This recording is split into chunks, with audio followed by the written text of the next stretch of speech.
Hello, everybody, and welcome back to episode 7 of the Lights Out podcast. And today we have our review of the Australian Grand Prix. This was the first Australian Grand Prix in 3 years, so it was good to get back at Melbourne. So today, unfortunately, again, there is no Frankie, but this time it's because he's on holiday, so I wish him happy holidays in the Dominican Republic. And instead of having me by myself, this week we have Robert. Hello. He's one of our editors, and he knows absolutely nothing about Formula One. Nope. However, we just decided that it would be much more interesting to have him here, so he could say something rather than me just talking to my microphone by myself. Yeah? Yeah. Agree with that? Yeah, I do. So, despite the fact he knows nothing about Formula One, I'm told him basically what happened in the race. So he has a slight idea, and it should hopefully just be more interesting than having no race. So I think with that, we should get straight into the podcast and give you our review of the Australian Grand Prix. Yep. Okay, so McLaren are back near the front, yeah? Do you think they'll stay there or improve further? Or do you think they'll just drop back to where they were? Well, for me personally, I think this is a more circuit-dependent thing because they were quick at Spain in their first testing, and then they were slow in the hot Middle Eastern races. So I think what it basically is just that they'll be really good at the times when where it's more like a colder track temperature, where their car brakes can handle it. However, in other areas, it will be just back where they were. So I think it will ebb and flow as to where they are. So it's hard for me to judge, really. But it could be a massive improvement on the team's behalf with the upgrades they brought. However, I do think it's more of a circuit-dependent thing. Do you agree with that one? Yeah, I know what you mean, yeah. Yeah, so it's more circuit-dependent. And also for McLaren, Daniel Ricciardo was back, and he was really close to Lando Norris for the whole race. So it was a really positive race for McLaren on all fronts. I think they had P5 and P6 after Mercedes. So coming from where they were last race, it's a massive step forward. And overall, they'll be so happy about it. Yeah. So that's pretty much it for McLaren. Just a massive step forward. Will they stay there? I don't know. I think they'll stay there for Imola. So well done for McLaren for getting this far forward than how far they were. Yeah. Right, now Mercedes. They are slowly improving in speed. How long do you think until they get back to the front? Now, Mercedes is probably, as of right now, the most interesting team on the grid for me, except maybe Red Bull and a few others. So they're not the most interesting team on the grid. But Mercedes are my favourite team. I've said that on multiple podcasts, and I really want them to get back to the front. However, it is kind of refreshing to see them down here in a sort of battling to develop the car instead of just being miles quicker than everyone else. In terms of their relative speed, they've gone from in Bahrain not really being able to keep up with the Red Bull with Sergio Perez breezing past them, and then them being miles behind, and if it wasn't for engine failures, they wouldn't have been able to stay with them, to Saudi, to still being way behind. Now, they were being able to challenge the Red Bull not in race trim, not in quali. They're still not there yet in quali, but in race trim they are there. So there is improvement from Mercedes, and you can already see that they're a lot closer to Red Bull than they were before.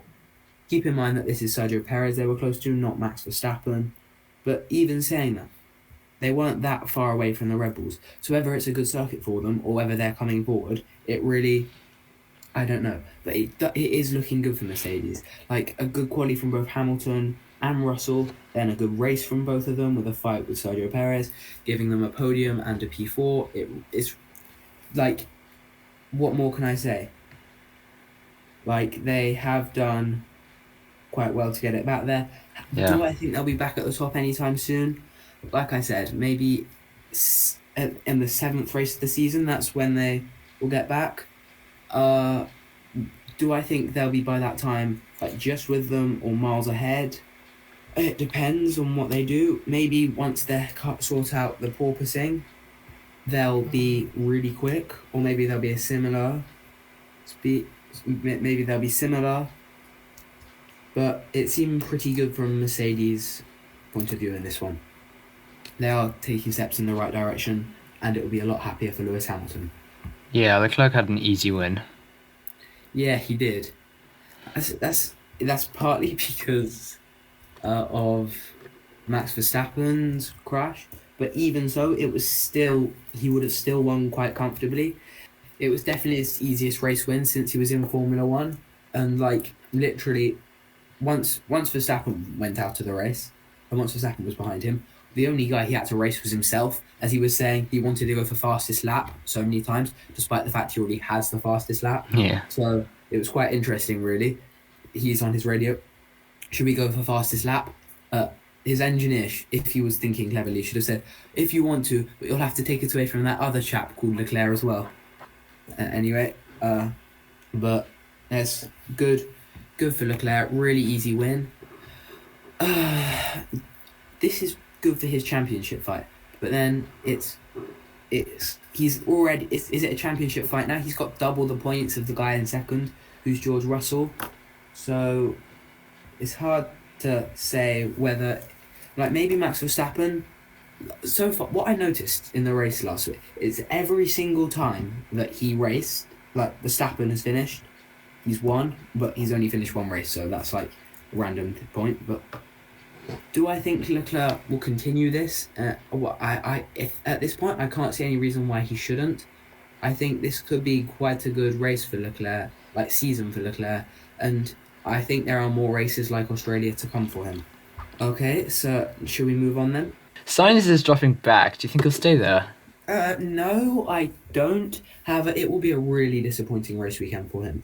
Qualifying in P9, which was partly out of his hands, but then he had such an awful start on the hard tyres that when he was trying to overtake people, he basically just forgot to brake at turn 10, I think, and there he goes flying off and gets himself stuck in the gravel.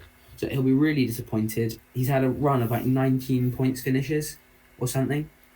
So he'll be so annoyed with himself. And it really isn't good stead for him because he really is now becoming a proper number 2 if he continues doing this.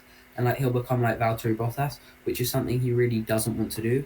So I think if he doesn't improve at Imola next time, then like I say his chances of a title are already over now because not only is he so far behind, that's something that's fixable. But what isn't fixable is how Ferrari are now going to be favouring Leclerc by so much if they already weren't. So it's really not disappointing. It really is disappointing for him in this. So, yeah, it really is bad for him. Will he recover? I think he'll be back to P2 or around there next week. Like, before the season, I thought he would push Leclerc all the way for the title if it did come down to those two. But so far he hasn't. And maybe it's the new car, and once he gets used to it, he'll be fine. But it's disappointing for him. So what do you think of Alonso's flop? Well, I'm assuming by that you're referring to him going to be on pole position and then hydraulics messing him up. So that is really unfortunate for him. This was really a weekend of what could have been for Alonso. He could have been on pole and he might have had a chance to win the race. However, he didn't, and he was stuck really in the midfield fight where he really didn't want to be. It's disappointing for him. However, I feel his time will come his time will come. He's a 2-time world champion. But this season, his chance will come if he continues at it. So I do believe he'll have another chance to win, especially given he's already done this. However, it's really disappointing for him as of right now.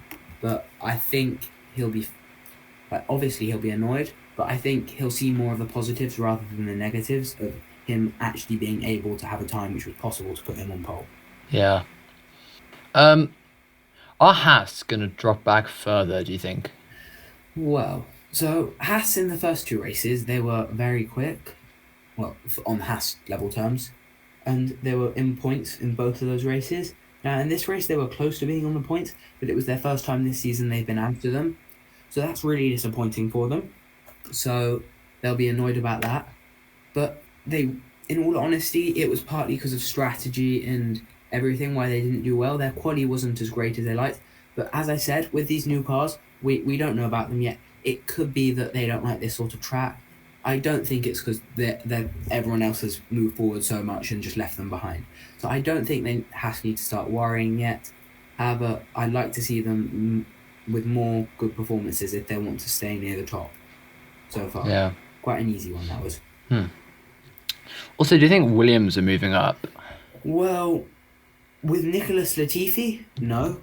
However, with Alex Albon, I can see improvement as we've seen, and I think Alex Albon will get lots of point finishes this season, which is good for him, and I think he should be happy with that. With like he got points this race, partly because of his strategy and strolliness, but I do think Williams are slowly moving up from their awful start, unlike one other team I'll get to later.